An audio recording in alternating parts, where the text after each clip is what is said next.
თუ შენ მეგობარო ერთ კოლოფამდე სიგარეტს ეწევი დღეში, შენ ნიკოტინზე არ ხარ მეგობარო დამოკიდებული, შენ ჩვევაზე ხარ დამოკიდებული. რას გულისხმობ? სიგარეტი რას გვირდება, ხო? მოკლედ თუ რაღაცას ინერვიულებ, მოწიე სიგარეტი და მე დაგამშვიდებ. თუ რაღაცა გიხარია, ისევ მოწიე სიგარეტი და იქაც დამშვიდება გჭირდება, ხო? ზედმეტი ემოციის დროსაც სიგარეტსო.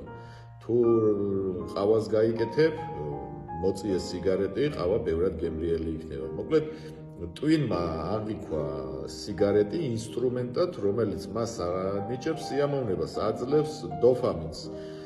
და დროდადრო რა ხდება, მეგობარო, უკვე როგორც ვთქვათ, საფეფლეს სუნი აგდის, უკვე ეს სიგარეტი, რასაც შვებას გვირდება, წაგართვა ენერგია, წაგართვა ჯანმრთელობა, გაგიყვითლა ჭხილები, გაგიყვითლა კბილები, უკვე სექსის დროსაც მალე იღლები, ფეხი დასვლა არ შეგიძლია სახლში თუ ლიფტის ხურდა არ გაქვს. და ხშირად წერენ აი სიგარეტსაც როგორ შეიძლება თავი დავანებოთ. რამდენიმე რეკომენდაციას მოგცემთ მეგობრებო. პირველი ეს არის ტრიგერების ამოცნობა. რა არის ტრიგერი? ტრიგერი არის ტვინში რაღაცის აქტივაცია, რომელიც იწვევს ჩემში გარკვეულ მოთხოვნილებებს და სურვილებს. პირველი უნდა მოაჩინოთ თქვენი ტრიგერები კონკრეტულ რა მომენტში ხდება მოკლედ აქტივაცია თქვენში იმ სურვილის მოთხოვნილების. მეორე რაც არის მეგობრებო, 10 წუთის ტექნიკა. ანუ თუ თქვენი თავი გეტყვით რომ აი სიგარეტი მოვწიოთ ახლა ძალიან მინდა, უთხარით თქვენ თავს, მოდი 10 წუთში მოვწევ სიგარეტს და თუნდაც დაინიშნეთ რომ და თუ მაინდა-მაინც ვერ გაძელით 10 წუთის შემდეგ მოწიეთ, იმიტომ რომ ეს ტოლვა მაქსიმუმ გრძელდება 4-5 წუთი მეგობრებო, ეს სურვილი მოთხოვნილება აკვიატებული სიგარეტის და იმ 5 წუთს თუ გადალახავთ, იმ 10 წუთში აღარ გექნებათ ისეთი ძლიერი სურვილი მოთხოვნილების და შეიძლება კიდე გადადოთ დაახლოებით 9 საათით.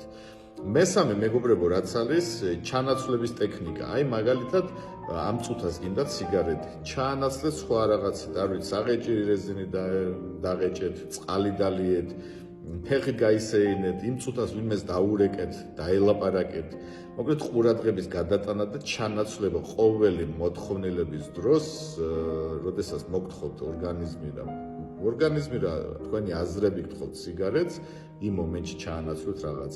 მოკლედ ის რომ რაღაც სიგარეტის დანებება რთულია, იმიტომ რომ ნიკოტინზე დამოკიდებულება არის ძლიერი, არ არის მეგობრებო, ჩვევაზე ხართ დამოკიდებული და უბრალოდ თქვენს ტვინს ჯერა რომ თუ სიგარეტს მოწევ, გახტები კარგად, რას ტყუილია, ისედაც კარგად გახტები სიგარეტის გარეშე და სიგარეტი ანუ არანაირ თქვენს ფსიქო-ემოციურ მდგომარეობას არ ცვლის, მხოლოდ და მხოლოდ განადგურებთ ფიზიკურად, ემოციურად, ფინანსურად. ამიტომ სიგარეტისთვის ხართ ესე რომ ვთქვათ საფერფლე და საფულე, მეტი არაფერი მეგობრებო. ეგ ისურვებთ ყველას მშვიდ და პოზიტიურ დღეს. მადლობა.